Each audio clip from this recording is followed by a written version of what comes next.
Hello दोस्त, आप देख रहे हो हमारा चैनल ग्रो बुक्स। तो आज हम फिर से आपके लिए एक नई बुक का समरी करने जा रहे हैं। इस बुक का नाम है द इंटेलिजेंट इन्वेस्टर, मतलब वारेन बफेट की तरह इन्वेस्ट करना सीखें। लेखक का नाम है बेंजामिन ग्राहम। तो चलिए, इस बुक को हम आपको दो लफ्ज़ों में बताते हैं। बेंजामिन ग्राहम और जेसन ज्विग द्वारा लिखी गई किताब द इंटेलिजेंट इन्वेस्टर में हम देखेंगे कि इन्वेस्ट करते वक्त हम किस तरह का कुछ खास बातों का ध्यान में रखकर अपना भविष्य बना सकते हैं। इस किताब में बेंजामिन ने अपनी गलतियों से सीखी हुई बातों को आसान शब्दों से मिलकर समझने की कोशिश की है। इसका इस्तेमाल कर अपने इन्वेस्टमेंट स्किल्स सुधार सकते हैं। यह किताब किसके लिए है? अगर आप एक इन्वेस्टर बनना चाहते हो, अगर आप जानना चाहते हो कि वैल्यू इन्वेस्टिंग क्या होती है, अगर आप इन्वेस्ट करना चाहते हो लेकिन पर सब कुछ खोने का रिस्क नहीं लेना चाहते हो। लेखक के बारे में, बेंजामिन ग्राहम ने एक इन्वेस्टर की तरह अपना करियर 1914 में शुरू किया था। इसके बाद 1920 के दशक में इन्होंने इकोनॉमिक क्रैश की वजह से बहुत नुकसान झेलना पड़ा था। द इंटेलिजेंट इन्वेस्टर में उन्होंने अपनी गलतियों से सीखी हुई बातों को बताया है। तो चलिए, अध्याय नंबर 1 को शुरू करते हैं। वारेन बफेट की तरह इन्वेस्ट करना सीखें। आपने एक न एक बार तो स्टॉक मार्केट में इन्वेस्ट करने के बारे में ज़रूर सोचा होगा, लेकिन ज़्यादातर लोग इसमें फाइनेंशियल क्राइसिस और इकोनॉमिक क्रैश की वजह से इन्वेस्ट नहीं करते। हालांकि एक ऐसा तरीका भी है जिससे आप अपने सब कुछ खोने के डर से छुटकारा पा सकते हैं। इस तरीके को इंटेलिजेंट इन्वेस्टिंग कहते हैं। ग्राहम ने इसे सबसे पहली बार 1949 में लोगों के सामने पेश किया था। यह आपको स्टॉक मार्केट में दूर तक देखकर इन्वेस्ट करने की कला सिखाता है। पिछले कई सालों में कई लोगों ने ग्राहम के फॉर्मूले को अपनाकर अपनी किस्मत बनाई है। इसमें सबसे फेमस नाम है वारेन बफेट। और आप सीखेंगे कि कैसे आप अपने इन्वेस्टिंग परफॉर्मेंस सुधार सकते हैं, कैसे आप अपनी भावनाओं पर काबू पा सकते हैं जिससे आप अपनी सारी एनर्जी इन्वेस्टिंग में लगा सकें, क्यों आपको मिस्टर मार्केट पर ध्यान नहीं देना चाहिए, सस्ते स्टॉक्स अक्सर सबसे कीमती क्यों होते हैं। अध्याय नंबर 2, इंटेलिजेंट इन्वेस्टर्स जल्दीबाजी में कोई फैसला नहीं लेते। इंटेलिजेंट इन्वेस्टर कंपनी की लॉन्ग टर्म वैल्यू को समझते हैं। अगर आप इंटेलिजेंट नहीं है तो स्टॉक मार्केट में इन्वेस्ट करना बहुत रिस्की हो सकता। अगर आप इंटेलिजेंट इन्वेस्टिंग करें तो रिस्क लेने फ़ायदेमंद हो सकता है। हम सभी ने वारेन बफेट जैसे कई लोगों को देखा है जिन्होंने स्टॉक मार्केट में बहुत सारा पैसा कमाया है, लेकिन साथ ही हमने ये ऐसा लोगों को देखा है जिन्होंने सब कुछ खो दिया है। इन दो तरह के लोगों में सिर्फ एक ही अंतर होता है, इंटेलिजेंट इन्वेस्टिंग। इंटेलिजेंट इन्वेस्टर किसी भी कंपनी के हिस्ट्री की एनालाइज करता है जिसे उन्हें फ़ायदा मिल सके। वो दूर की सोचते हैं, जबकि ज़्यादातर लोग थोड़े से पैसों के लिए अपना सब कुछ दांव पर लगा देते हैं। वे मार्केट के बारे में अंदाज़ा लगाते हैं और लेकिन मार्केट के बारे में कुछ भी नहीं कहा जा सकता। जैसे कि अगर एक इन्वेस्टर ने ये अफवाह सुनी कि एप्पल एक नया प्रोडक्ट लॉन्च करने वाला है तो वो बिना किसी के एनालिसिस के एप्पल का स्टॉक खरीद लेता है। अगर उसकी किस्मत अच्छी हुई और एप्पल ने नया प्रोडक्ट लॉन्च किया तो उसका फ़ायदा होगा, वरना तो वो अपना सारा पैसा खो देगा। इसलिए आपको अंदाज़ा लगाना छोड़कर दिमाग लगाना चाहिए। आप किसी भी स्टॉक को तभी खरीदें जब उसकी प्राइस उसकी वैल्यू से कम हो। जब उस कंपनी के स्टॉक की प्राइस उसकी वैल्यू के हिसाब से बढ़ेगी तो आपको अच्छा फ़ायदा होगा। इन्वेस्टर की ज़िंदगी मज़ेदार तो नहीं होती, लेकिन इसमें फ़ायदा बहुत होता है। अध्याय नंबर 3, इंटेलिजेंट इन्वेस्टिंग के 3 सिद्धांत हैं। अगर आप एक इंटेलिजेंट इन्वेस्टर बनना चाहते हैं तो आपको 3 नियमों को समझना होगा। पहली, आप उसी कंपनी में इन्वेस्ट कीजिए जिसके रिकॉर्ड्स अच्छे हो और स्टॉक की कीमत कम हो। ऐसे कंपनी आने वाले समय में आगे बढ़ेगी और उन्हें फ़ायदा से आपको फ़ायदा होगा। किसी भी कंपनी में इन्वेस्ट करने से पहले उस कंपनी की अच्छी एनालाइज करिए। एनालिसिस करते वक्त आपको बहुत सी बातों का ख्याल रखना होगा। आप कंपनी के फाइनेंशियल स्ट्रक्चर को मैनेजमेंट को देखिए। आप देखिए कि क्या कंपनी अपने इन्वेस्टर के साथ प्रॉफिट्स को अच्छे से बांटती है या नहीं। इसके अलावा आप कंपनी के फाइनेंशियल हिस्ट्री और उसके स्टॉक प्राइस को देखिए। आप जल्दीबाजी में कोई फैसला मत लीजिए। दूसरा, आप एक ही कंपनी में अपना सारा पैसा लगाने की गलती कभी मत कीजिए। भले उस कंपनी में आपको बहुत फ़ायदा दिख रहा हो, लेकिन अपने पैसे को अलग अलग जगह लगाइए। ज़रूरी नहीं है कि आपको एनालिसिस सही ही हो। अगर वो कंपनी किसी भी वजह से डूबती है तो उसके साथ ही आपका सारा पैसा भी डूब जाएगा। इसलिए आप अपना पैसा अलग अलग स्टॉक्स में लगाइए। और तीसरा, आप पैसों के पीछे मत भागिए। पैसे के पीछे भागना आपको लालची बना देगा, जिससे आपकी सोचने की क्षमता ख़त्म हो सकती है। आप एक ही साथ बहुत सारा पैसा बनाने के बारे में मत सोचिए। आप अपनी ज़रूरतों के हिसाब से इन्वेस्टमेंट कीजिए, न किसी के स्टॉक ब्रोकर से मुकाबला करने के लिए। अध्याय नंबर 4।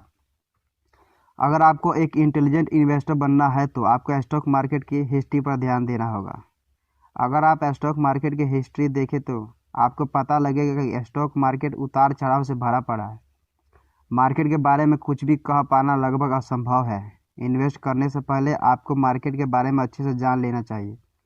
इसलिए आप स्टॉक की हिस्ट्री जानने से पहले स्टॉक मार्केट की हिस्ट्री जान लीजिए। इससे आप फाइनेंशियल और साइकोलॉजिकली तैयार होंगे। आपको नुकसान को ध्यान में रखकर स्टॉक मार्केट में इन्वेस्ट करना चाहिए।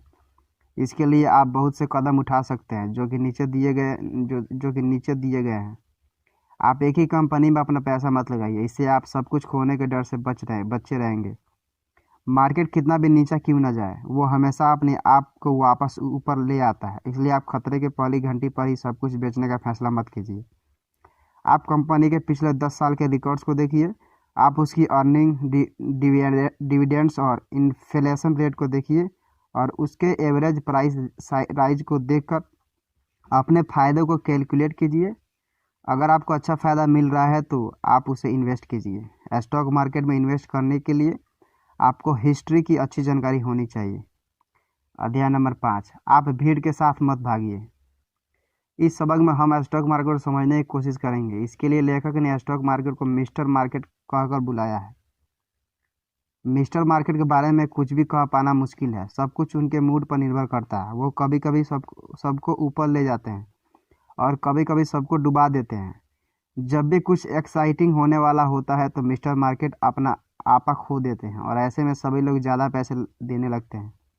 कभी कभी लोगों को मिस्टर मार्केट में बहुत आशाएं रहती है। ऐसे में स्टॉक की कीमत ऊपर चली जाती है। और कभी कभी मिस्टर मार्केट लोगों को बहुत निराश कर देते हैं, जिसमें लोगों को नुकसान भी होता है।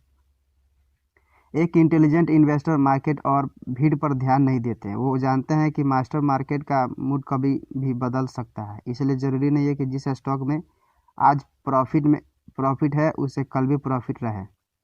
एक इंटेलिजेंट इन्वेस्टर को पता होता है कि जिन स्टॉक्स में आज फ़ायदा हो रहा है उनमें कल फ़ायदा नहीं होगा, क्योंकि उसकी प्राइस उसके वैल्यू से बढ़ गई है। आने वाले समय में उसकी प्राइस कम हो जाएगी और उसमें नुकसान होगा। अगर आपको ये जानना है कि स्टॉक की कीमत बढ़ेगी या घटेगी तो आपको पैटर्न्स को समझना होगा। हम सभी पैटर्न्स को समझने में माहिर होते हैं, इसलिए आपको उन पैटर्न्स पर ध्यान देना होगा जो आगे भी बढ़ते जा सकता है। आपको इंटेलिजेंट इन्वेस्टिंग के सिद्धांतों के बारे में जान लेना चाहिए। आने वाले सबक में आपको आपके इन्वेस्टमेंट स्टाइल के हिसाब से प्रैक्टिकल इन्वेस्टमेंट टिप्स दिए जाएंगे। अध्याय नंबर 6। एक डिफेंसिव इन्वेस्टर का पोर्टफोलियो संतुलित होना चाहिए। पोर्टफोलियो को मैनेज करना आसान और सुरक्षित होना चाहिए। इन्वेस्टर दो तरह के होते हैं, डिफेंसिव इन्वेस्टर और एंटरप्राइजिंग इन्वेस्टर्स। इस सबक में हम डिफेंसिव इन्वेस्टर की बात करेंगे। डिफेंसिव इन्वेस्टर वो होते हैं जो सुरक्षा की खोज करते रहते हैं। ये इन्वेस्टर्स सब कुछ खोना नहीं चाहते। अगर आप डिफेंसिव इन्वेस्टर हैं तो आपको अपना पोर्टफोलियो डाइवर्सिफाइड करना चाहिए, यानी आपको सिर्फ एक नहीं बल्कि कई कंपनीज में इन्वेस्ट करना चाहिए। सबसे पहले हमें स्टॉक्स और बॉन्ड्स के बारे में जान लेना चाहिए। स्टॉक्स में ज़्यादा फायदे के साथ साथ ज़्यादा रिस्की भी होता है, जबकि बॉन्ड्स ज़्यादा रिस्की नहीं होता लेकिन फ़ायदा कम होता है। अगर आप एक डिफेंसिव इन्वेस्टर हैं तो आपको 75% बॉन्ड्स में और 25% स्टॉक्स में इन्वेस्ट करना चाहिए, या फिर 50-50 इन्वेस्ट करना चाहिए। इससे आप ज़्यादा रिस्क में बचे रहेंगे। इसके अलावा आपका स्टॉक पोर्टफोलियो भी डाइवर्सिफाइड होना चाहिए। आप उन कंपनी में अपनी पोर्टफोलियो बनाइए जो काफ़ी समय से सक्सेसफुल रही हो। इसका मतलब ये नहीं है कि आप भीड़ के साथ भागिए और उसमें इन्वेस्ट करिए जो पॉपुलर हो। आप बस कंपनी के हिस्ट्री पर नज़र डालिए और कम से कम 10 कंपनियों में इन्वेस्ट कीजिए और आखिर में आप एक एक्सपर्ट की सलाह ज़रूर लीजिए, उन्हें इस बारे में आपसे ज़्यादा पता हो और वे आपकी काफ़ी हद तक मदद कर सकते हैं। अध्याय नंबर 7, अगर आप फॉर्मूले का इस्तेमाल करते हैं तो इन्वेस्टिंग आसान है। एक बार अपने इन्वेस्ट करने के लिए अपनी कंपनी खोज ली तो आप एक फॉर्मूले का इस्तेमाल कीजिए। आप तय कीजिए कि आपको उस कंपनी में उस समय पर कितना इन्वेस्ट करना है और सिर्फ उतना ही इन्वेस्ट कीजिए। इस फॉर्मूले को रुपया कास्ट एवरेजिंग भी कहते हैं। आपको ये तय करना होगा कि आप एक बार में कितना पैसा इन्वेस्ट करेंगे। जैसे कि अगर आपने 3000 रुपया हर महीने इन्वेस्ट करने के बारे में सोचा है तो हर महीने सिर्फ 3000 ही रुपये इन्वेस्ट कीजिए। आप एक से ज़्यादा कंपनी में इन्वेस्ट कीजिए। ऐसा करने के कुछ फ़ायदे और नुकसान भी है। फ़ायदा यह है कि आप रिस्क के खतरे में बचे रहेंगे, आपको ज़्यादा मेहनत नहीं करनी होगी। नुकसान यह है कि अगर आपको एक अच्छी डील मिलती है जिससे आप ज़्यादा पैसे इन्वेस्ट करना चाहते हो तो आप नहीं कर सकते, क्योंकि आपने खुद को कम पैसे लगाने के लिए बांध लिया है। आप उस लिमिट से ज़्यादा पैसे मत लगाएं। एक अच्छे डेफिस इन्वेस्टर को समय समय पर अपना पोर्टफोलियो चेक करता रहना चाहिए। आपको हर 6 महीने में अपने स्टॉक और बॉन्ड को एडजस्ट करना चाहिए और इस बात का ख्याल रखना चाहिए कि आप स्टॉक और बॉन्ड में उतना ही इन्वेस्ट करें जितने से आपने शुरुआत की थी। और आपको साल में एक बार प्रोफेशनल की मदद लेनी चाहिए जो आपको आपके फंड्स को एडजस्ट करने के बारे में सलाह दे सके। अध्याय number 8, enterprising investor defensive investor के जैसे ही शुरुआत करते हैं। एक सक्सेसफुल इंटरप्राइजिंग इन्वेस्टर को एक डिफेंसिव इन्वेस्टर में काफ़ी अंतर होता है। एंटरप्राइजिंग इन्वेस्टर कॉमन स्टॉक्स में ज़्यादा पैसा लगाता है क्योंकि उनमें ज़्यादा फ़ायदा होता है, लेकिन कॉमन स्टॉक्स में ज़्यादा रिस्क भी होता है। इसके अलावा एंटरप्राइजिंग इन्वेस्टर काफ़ी हद तक एक डिफेंसिव इन्वेस्टर की तरह ही काम करता है। एक इंटरप्राइजिंग इन्वेस्टर अपने फाइनेंशियल एडवाइज़र को अपना पार्टनर समझता है, वो दोनों मिलकर फैसले करते हैं। एक इंटरप्राइजिंग इन्वेस्टर कॉमन स्टॉक्स और बॉन्ड्स के अलावा दूसरे स्टॉक्स में भी पैसे लगाता है जिससे उसे ज़्यादा फायदा हो सके। ऐसे स्टॉक्स में ज़्यादा रिस्क भी होता है, जैसा कि आपने अप्स एड कमिंग स्टार्ट आप का नाम सुना होगा और आपको लगा होगा कि ये आने वाले समय में काफ़ी सक्सेसफुल हो जाएगा। एंटरप्राइजिंग इन्वेस्टर ऐसी जगहों पर पैसा लगाते हैं, लेकिन उन्हें इसमें अपने सारे पैसे नहीं लगाने चाहिए। आप इस बात का ध्यान हमेशा रखिए कि आप किसी भी कंपनी में अपने सारे पैसे मत लगाइए। मिस्टर मार्केट कभी कभी बहुत बेरहम हो जाते हैं और सबको डुबा देते हैं। इसलिए आप भी एक डिफेंसिव इन्वेस्टर की तरह अपने पैसे पर एक लिमिट लगाइए और अपने पोर्टफोलियो को समय समय पर चेक करते रहिए जिससे आपको प्रॉफिट होता रहे। अध्याय नंबर 9, एक इंटरप्राइजिंग इन्वेस्टर मार्केट के अप्स एंड डाउन्स पर ध्यान नहीं देता। ज़्यादातर लोग मार्केट में ट्रेडिंग करते हैं, वे प्राइस गिरते ही सब कुछ बेच देते हैं और स्टॉक की कीमत बढ़ते ही सब की तरह उसमें पैसा लगाने लगते हैं। उन्हें भीड़ के साथ चलना पसंद है, लेकिन एक इंटरप्राइजिंग इन्वेस्टर ऐसा नहीं करता। आपको यूएस हाउसिंग बबल की घटना याद होगा। जब हाउसिंग की कीमत बढ़ने लगी तब सभी लोग बिना सोचे समझे उसमें इन्वेस्ट करने लगे। उन्हें अंदाज़ा नहीं था कि उसकी कीमत उसके वैल्यू से भी बढ़ चुकी है और अब उसमें इन्वेस्ट करना ठीक नहीं है। जब कीमत बहुत ज़्यादा बढ़ गई तब पूरा मार्केट क्रैश हो गया। इसलिए मिस्टर मार्केट भरोसे के लिए लायक बिल्कुल नहीं है। अगर आपकी कीमत बढ़ रही है तो उसे इन्वेस्ट ना करें। एंटरप्राइजिंग इन्वेस्टर्स लो मार्केट में खरीदते हैं और हाई मार्केट में बेचते हैं। आप अपने पोर्टफोलियो को समय समय पर चेक करते रहिए और अपने कंपनी के स्टॉक प्राइस पर भी ध्यान रखिए। अगर आपको लगे कि कंपनी का मैनेजमेंट ठीक नहीं चल रहा है या उसकी फाइनेंशियल कंडीशन ठीक नहीं है या उसकी प्राइस उसके वैल्यू से बढ़ गई है तो अपने स्टॉक्स को बिना समय गंवाए बेच दीजिए। आप लोग मार्केट में स्टॉक्स खरीदिए, जैसे कि याहू ने 2002 में एक तापी कॉर्प को सिर्फ $1.65 प्रति शेयर खरीदा था। एक तार्मिक कॉपर की कीमत उससे पहले $231 प्रति शेयर थी। एक बार उसकी कीमत आसमान छूने लगी थी, मार्केट क्रैश हो गया और उसकी कीमत कम हो गई। अध्याय नंबर 10, एंटरप्राइजिंग इन्वेस्टर को अच्छी डील्स आसानी से मिल सकती है। एक इंटरप्राइजिंग इन्वेस्टर बनने के लिए आपको अच्छी और बुरी डील्स में फ़र्क आना चाहिए। अगर आप स्मार्ट हो तो आप रिस्क हैंडल कर सकते हैं और काफ़ी पैसा कमा सकते हैं। तो आइए देखें कि आप एक इंटरप्राइजिंग इन्वेस्टर कैसे बन सकते हैं। अगर आप एक इंटरप्राइजिंग इन्वेस्टर बनना चाहते हैं तो आप वर्चुअली स्टॉक्स को खरीदना और बेचना शुरू कीजिए। आज इंटरनेट में बहुत सी ऐसी वेबसाइट है जो आपको वर्चुअल इन्वेस्टमेंट करना देती है। इसमें आप मार्केट को समझकर अच्छे और बुरे डील्स के बारे में जान सकते हैं। आप 1 साल तक का वर्चुअल इन्वेस्टिंग वेब साइट पर वर्चुअल इन्वेस्टमेंट की प्रैक्टिस कीजिए। अगर आपको अच्छे से रिजल्ट मिलते हैं तो आप रियल वर्ल्ड में इन्वेस्ट करना शुरू कीजिए। वर्चुअल इन्वेस्टिंग से आपको अंडरवैल्यूड स्टॉक और कंपनी की समझ आ जाएगी। एग्जांपल के लिए एक रेफ्रिजरेटर कंपनी को ले लीजिए जो पिछले 5 सालों से अच्छा परफॉर्म कर रही है, लेकिन पिछले 2 महीने से उसकी कंपनी में एक प्रोफेशनल एरर है जिसके वजह से उस कंपनी के स्टॉक की कीमत घट गई है। उस एरर के ठीक होते ही कंपनी के शेयर्स वापस आसमान छूने लगेंगे। तो ये आपके लिए एक अच्छा डील हो सकता है। तो इस तरह का वर्चुअल वेबसाइट का इस्तेमाल करके अच्छी और बुरी डील्स में फ़र्क करना सीख सकते हैं। अगर आप वर्चुअल दुनिया में जीत जाते हैं तो आप रियल दुनिया में भी जीत सकते हैं। कुल मिलाकर अगर आपको स्टॉक खरीदना या बेचना है तो आपको इंटेलिजेंट इन्वेस्टर का रास्ता चुनना होगा। आपको बस इन सबक में दिए गए रूल्स को फॉलो करना है और आप भी स्टॉक मार्केट में पैसा कमा सकते हैं। क्या करें?